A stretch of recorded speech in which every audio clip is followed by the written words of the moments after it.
On the next McDougall MD, things under your sink that could make you sick. And dealing with diabetes. Don't miss it.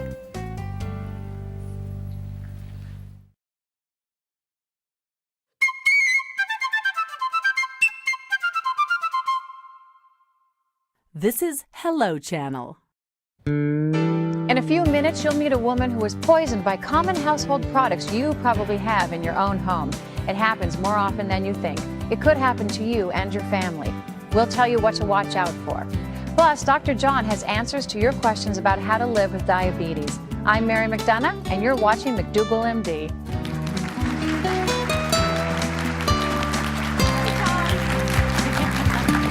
Hi, Mary. How you doing? Mary, I'm fine. You are so sweet, Mary. I am. Oh, I fooled you. Sweet. Sweet is the operative word. Yes. Because I want to talk to you about too much sweet.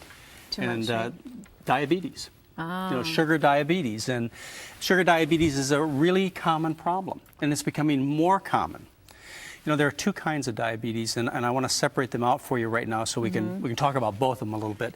One is what we call the childhood kind of diabetes, not because only children get it, but it's the most common type of diabetes in children. Actually, half the people are over the age of 19 who get the childhood type. That's juvenile diabetes. Juvenile, right, type 1. I lost a friend of mine, my friend, actress Dana Hill.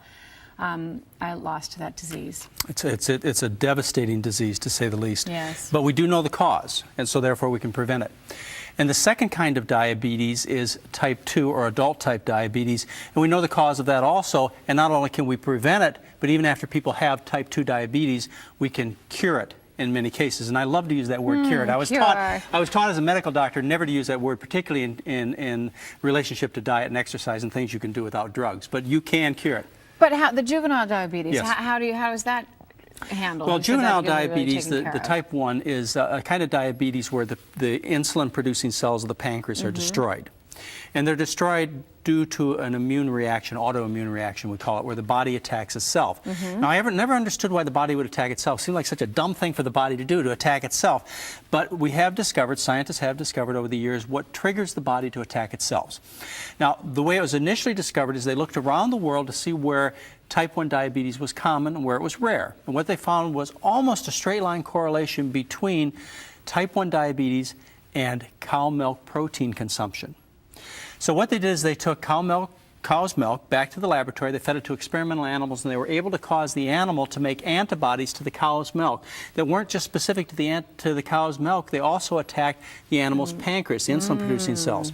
The classic study done in children was published in July 1992 in the New England Journal of Medicine. They looked at 150 kids with type 1 diabetes, examined their blood, and found that all of them had high levels of antibodies to cow milk protein. And actually, the antibodies were directed to one specific cow milk protein, and a segment of 17 amino acids on that cow milk protein that antibody was directed to. Okay, so what you're saying that is if my child had juvenile diabetes, isn't it a little risky and wild for you to say just take cow's milk out of their diet and then they'll be all better? You said this was a human child, not a cow, right? This is not a calf. Yes, but I'm telling you because we want to know this, don't we? You want to feed children human breast milk. In fact, human breast milk is protective against type 1 diabetes.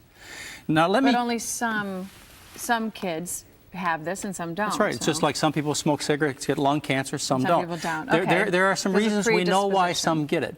Yeah, bad luck, genetics may play a role in it, but these are uncontrollable things. What happens is this, is that in some children who become susceptible, the intestinal barrier becomes compromised so that the cow milk protein can get through the intestinal wall into the bloodstream. We call it a leaky gut.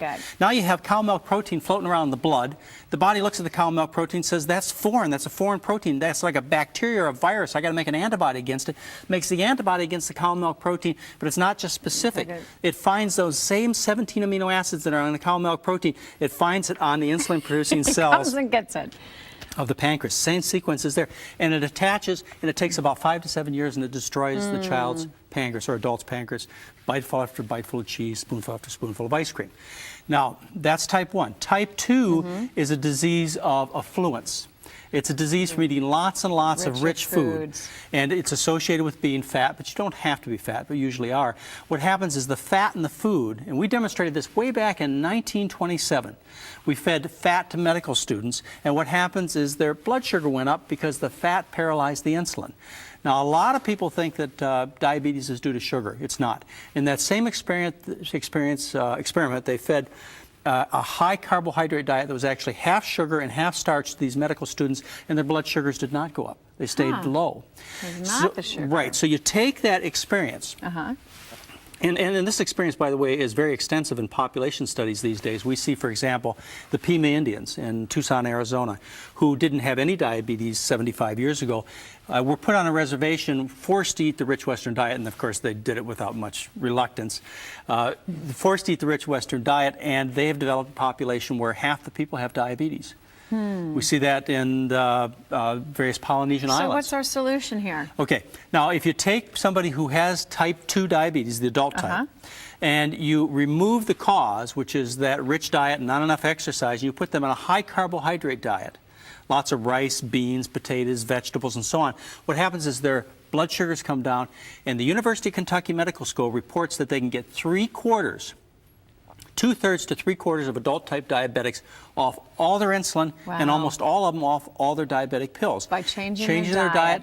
That's right, to a high carbohydrate diet. Now you add some exercise to that, some weight loss to that, and you've really helped these people tremendously. And plus, it's the same diet that keeps both kinds of diabetics from having complications like blindness, heart attacks, and so on. There you go. There you have it, everybody. Now we know. Thank you. That's interesting facts. It's all the diet again, John. Well, diet's a big thing. Coming up after a brief break, Dr. Lynn Marshall and Judy Spence will join us to talk about dangerous household products. I can't wait for this. Stay with us. I don't know about those.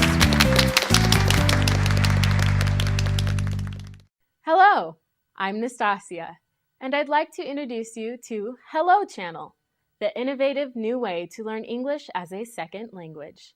If you can learn English, your opportunities expand. Knowing English allows you greater job options, more money, and a better lifestyle. Here's the best part. Learning English is now easy because Hello Channel brings it right to your home. Come join our classroom, enjoy great entertainment, and improve your vocabulary, all while you watch TV. A brighter future is ahead if you'll just say hello.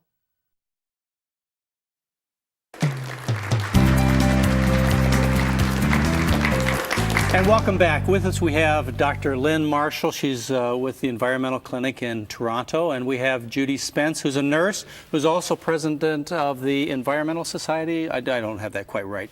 What is it? Environmental Illness Society Environmental, of Canada. close enough.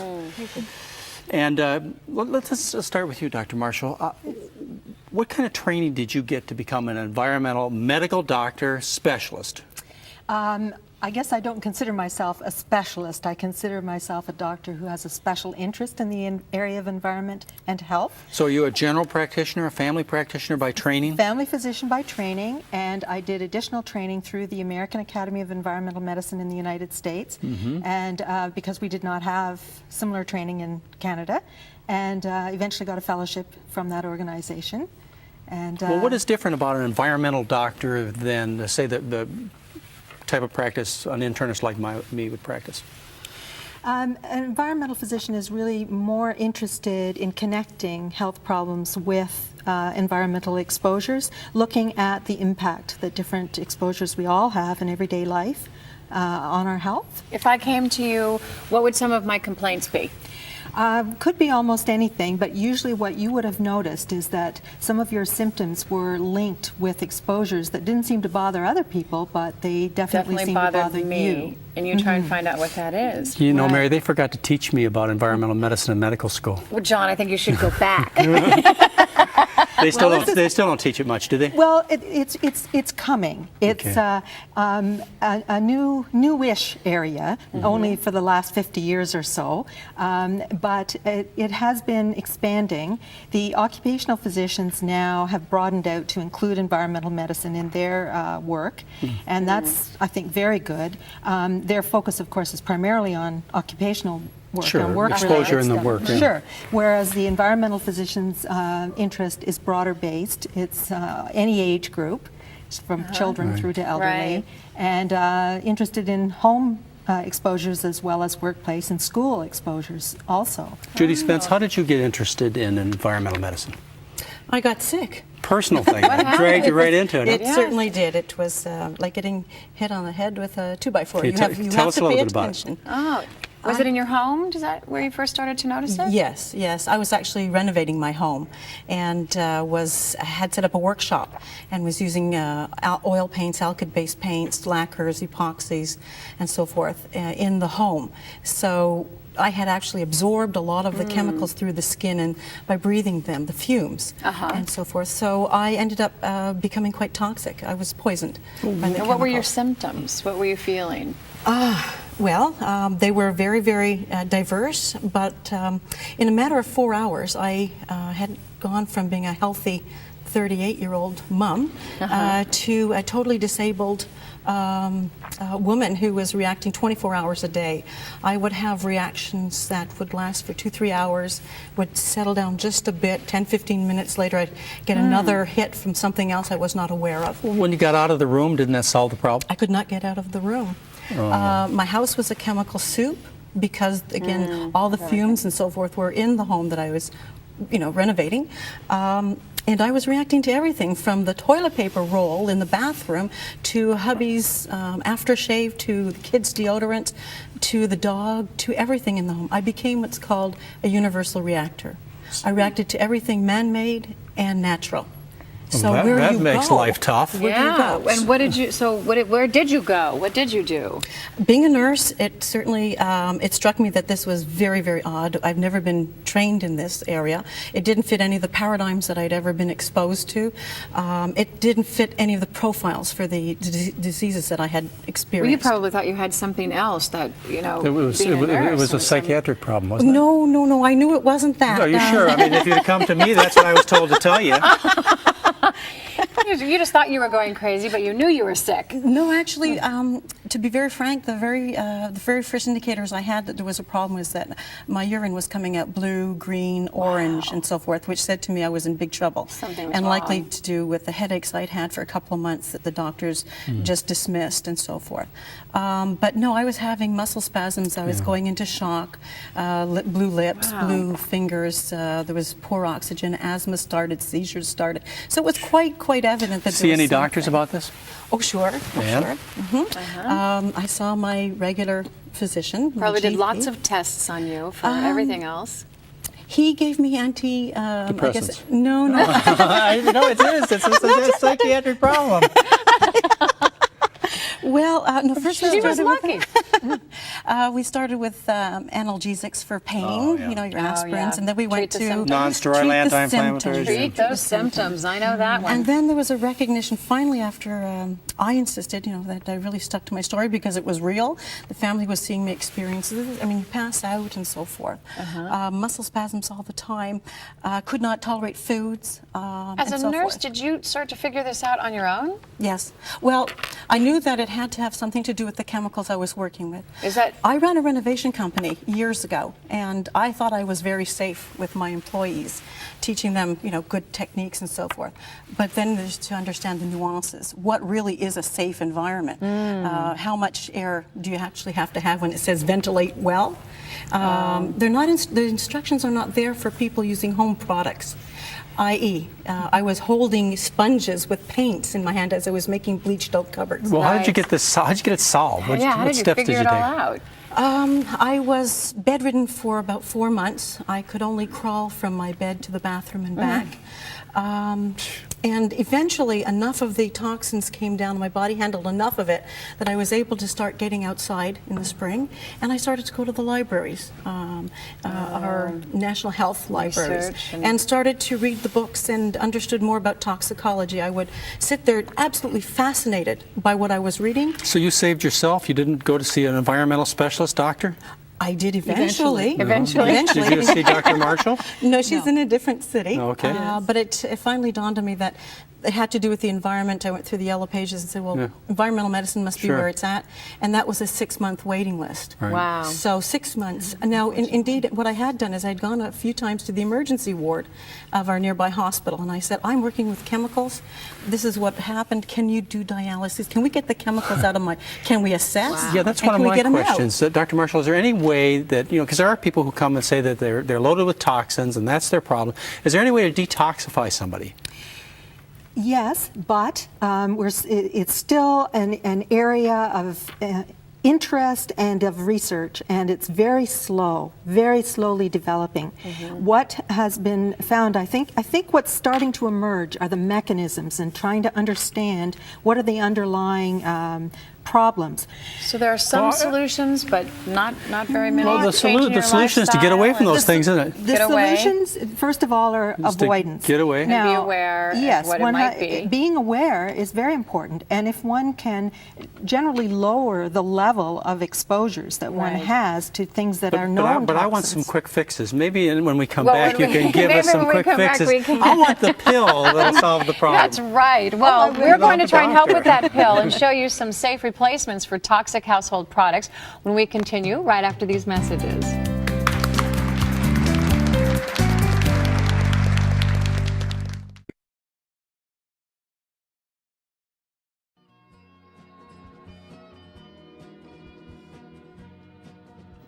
Hello. That's right, I said hello. I'm talking about an exciting new television channel that will change your life. My name is Ruth, and I want you to be one of the first to know about Hello Channel. Hello Channel is designed to teach you to speak English. Anyone can learn. We offer something for everyone. You'll see programming for children, teenagers, and adults, all on different levels. With Hello Channel, you'll hear, see, read, and speak English as you're watching entertaining television programs, making it easy to learn. If you've always wanted to learn English but haven't had a chance, Hello Channel is perfect for you. Start today, and remember, for a brighter future, just say hello.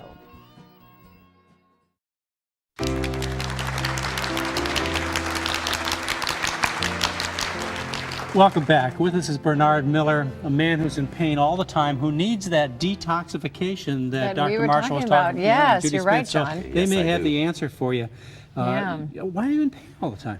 I'm in pain because I was poisoned by chemicals, and one of the ways in which it manifests is that I have fibromyalgia, which is characterized by constant pain. But why aren't you better? Why you stay away from all these things now, don't you? I stay away from all these things when I can. If I were to stay away from them completely, I would have to live in a bubble. As soon as I come into even this studio, there are products around me which I can't avoid, which affect me. They never used to. Do Before they I got affect you sick, immediately? they affect me within seconds. I can normally tell my eyes start to sting, my mucous membranes start to burn, and then I know I'm reacting. And you think you're in need of some detoxification? I know I'm in need of some Well, detoxification. maybe we'll have the answer on that in a moment. Yeah. You brought I look along some forward to that. products that are That are friendly. yeah, that are Absolutely. good for you. I use a whole range of products which don't contain the chemicals which I know make me sick. Now, it's a personal matter. Different people will react to different things, so they've got to try and see.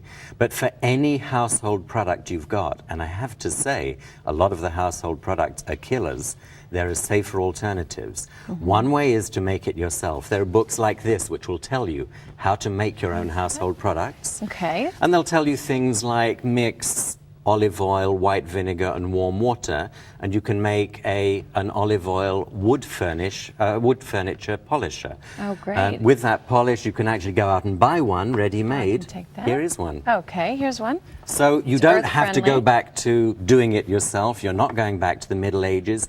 Anything Right. you want to do, You can there's go a out safe and get it. alternative. It is available, just so No, we know. cleaning is a problem also. And Cleaning is a one of problem. the things that I always learned when I was in my training was the solution to pollution is dilution, which means you can just use plain water to clean most things. That works for You don't most have to things. use, you don't have to lose But people live in a society in which they want things to be brighter than bright. Now, you're holding liquid bleach there. And it's a safe alternative because it's non-chlorine. So for a lot of people who react to chlorine, it will be something they can use. And it's probably better for the environment as well. It is a lot better for the environment. Let me just pass those over here. Sure. We're going to go through Great these. soap. Okay. Yes, this soap. That soap Smells is not very only good in itself in that it doesn't contain harmful chemicals generally, but it actually helps with the process of detoxing through the skin. Does it it will help to really? draw out the chemicals. And I brought a deodorant because there was a Tom's. tragic story a couple of months ago in Britain. 16-year-old boy died overdosing on deodorant sprays. When they held a post-mortem, he was found to have 10 times the lethal levels of butane and propane in his body, which had come from the propellants in the aerosol. Now here we're also going to go through That's a these really, major problem. really quick because we don't have that much more time. But this is a drain opener. That's right. People put sulfuric acid and hydrochloric acid in their drains to clear them. Apart from anything else, they cause chemical reactions and can make them really sick. These are natural enzymes. are They all will natural. slowly Are they as dissolve. good? They're as Do good. they work? People They always say, do "Oh, work. is it going to get my And they clothes will clean?" slowly, over a couple of hours, dissolve things that the hydrochloric acid might clear in a few minutes, but they won't make you sick in the process. What else do we have here real quick? We have tile and bath cleaner. Toilet And we- bowl cleaner. Toilet That bowl sounds cleaner. important. And we Essential, have and it works just a as well as natural anything you washing might like. liquid. Oh, this is probably Oh. ammonia? Vinegar? This is probably- Vinegar and water. No ammonia. It's Vinegar vinegar. and Some water and people carpet can't cleaner. tolerate vinegar, so take products that don't have it. People have Right. got to find out what works for themselves. They've got to look at the labels. And educate They've got to ourselves and make say, those choices. this works for me, this makes me sick, I'll stay away from Well, it. thanks for that Great. advice. Thank you very, You're most very much. welcome. Don't go away. We'll be right back. This is great. Thank you for being here.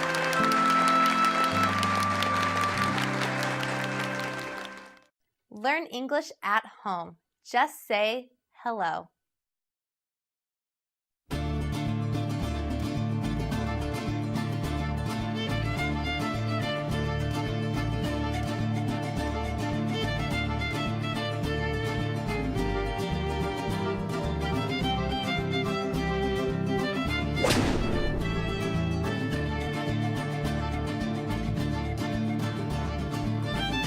Honesty.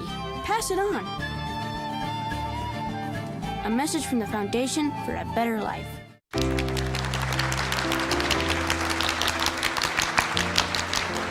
Welcome back. With us is Bernard Miller, a man who's in pain all the time, who needs that detoxification that That we Dr. were Marshall was talking talking about. Yes, Judy you're Smith. right, So John. they Yes, may I have do. the answer for you. Why are you in pain all the time?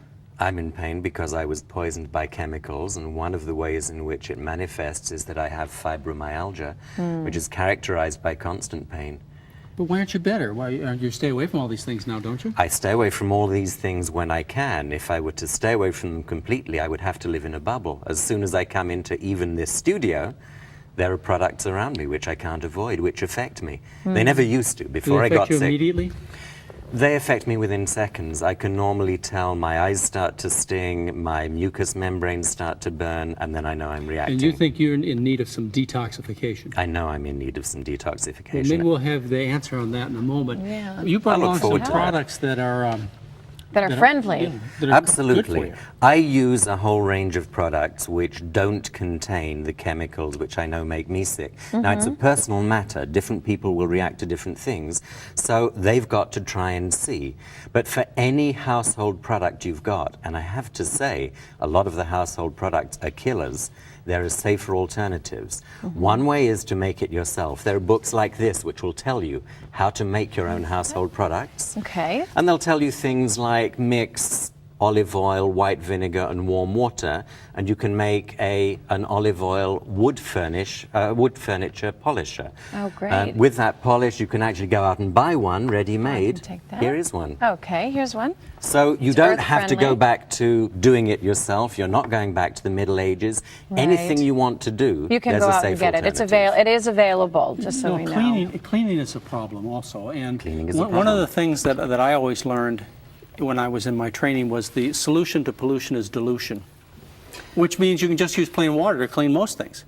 That works for You don't most have to things. use. You don't have to lose. But people live in a society in which they want things to be brighter than bright. Now, you're holding liquid bleach there. Liquid and it's a bleach. safe alternative because it's non-chlorine. So for a lot of people who react to chlorine, it will be something they can use. And it's probably better for the environment as well. It is a lot better for the environment. Let me just pass those over here. Sure. We're going to go through Great these. soap. Yes, this soap. That soap smells is not very only good. good in itself in that it doesn't contain harmful chemicals generally, but it actually helps with the process of detoxing through the skin. Does it will it help to really? dry out the chemicals. And I brought a deodorant because there was a Tom's. tragic story a couple of months ago in Britain. 16-year-old boy died overdosing on deodorant sprays. When they held a post-mortem, he was found to have 10 times the lethal levels of butane and propane in his Wow. body, which had come from the propellants in the aerosol. Now here we're also going to go through That's a these really, major problem. really quick because we don't have that much more time. But this is a drain opener. That's right. People put sulfuric acid and hydrochloric acid in their drains to clear them. Apart from anything else, they cause chemical reactions and can make them really sick. These are natural enzymes. they're They all will natural. slowly Are they as dissolve. good? They're as Do good. they work? People they always say, do "Oh, work. is it gonna get my And they clothes will clean?" slowly, over a couple of hours, dissolve things that the hydrochloric acid might clear in a few minutes, but they won't make you sick in the process. What else do we have here real quick? We have tile and bath cleaner. Toilet and bowl cleaner. Toilet That bowl sounds cleaner. important. And we Essential, and have it works just a as well as natural anything you washing might buy. liquid. Oh, this is probably Oh. ammonia. Vinegar. This is probably vinegar and water. No ammonia. It's Got vinegar. it. Vinegar and Some water and people carpet can't cleaner. tolerate vinegar, so take products that don't have it. People Great. have got to find out what works for themselves. They've got to look at the labels. And educate They've got to ourselves and say, make those choices. this works for me, this makes me sick, I'll stay away from Well, it. thanks for that Great. advice. Thank you very, You're most very much. welcome. Don't go away. We'll be right back. This is great. Thank you for being here.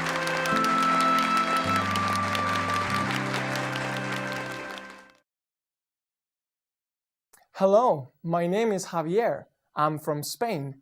I learned English. So can you. Watch Hello Channel.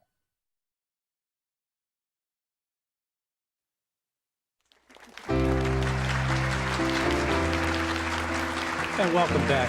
Rejoining us, we have Lynn Marshall, Dr. Marshall, and we have Judy Spence. And do you have a solution for Bernard? I mean, he needs to be detoxified. Well, Bernard needs to see a physician who specializes Well, here's in one right here, environmental right here. medicine. That's Needs to right. be assessed as to what exactly he needs. Detox may be part of what he needs, and he should actually be followed up by a professional. I did have detoxification. I did have IV supplementation. I was able to remove chemicals and heavy metals from my body, and I was able to turn off the reactions. That worked for me. Dr. Marshall, isn't that a little controversial, the IV vitamins and other agents, EDTA and so on? It is, and I think it warrants a lot more investigation. Certainly empirical evidence has been, though, that the intravenous supplementation has been very helpful in people who have been Why hasn't it been studied? To me, poisoned. it's just logical, and it seems like it would be so easy to study. Here you've got a chemical substance that people can make money off of, drug companies, IV, vitamin C, IV, so on. They ought to be investing in properly controlled studies to see whether this works or not. What's the hold up? Especially if it's helping people. Well, certainly empirically it appears to be, and also there are other mechanisms of support with enzyme supplementation as well as nutrient supplementation that helps detoxification via sauna, along with massage, exercise, and so on. Not going to hurt. And the help Environmental a lot of Illness people. Society is actually raising funds for research. And we work with the Medical Research Council of Canada and for fund program. Can you give us a number, Judy, that someone might call in case anybody is having some chemical sensitivities and this sounds very familiar to you? What is a number that they could call? The Environmental Illness Society has a toll-free number in Canada. It's 1-877-362-1103. In the U.S., would you like a U.S. number? Yes, definitely. People can contact MCS Referral and Resource, and they are at 410. The area code is 410-362-6400. Well, thank you very much. so It was really much. great Thank to have you all all you on for the show. being We wish you the best. here. Hope you get Yes. better. Thank you very And thank you very much Feel for joining better. us. Yes, we'll see you next time. Bye-bye. Thank you very much for being here.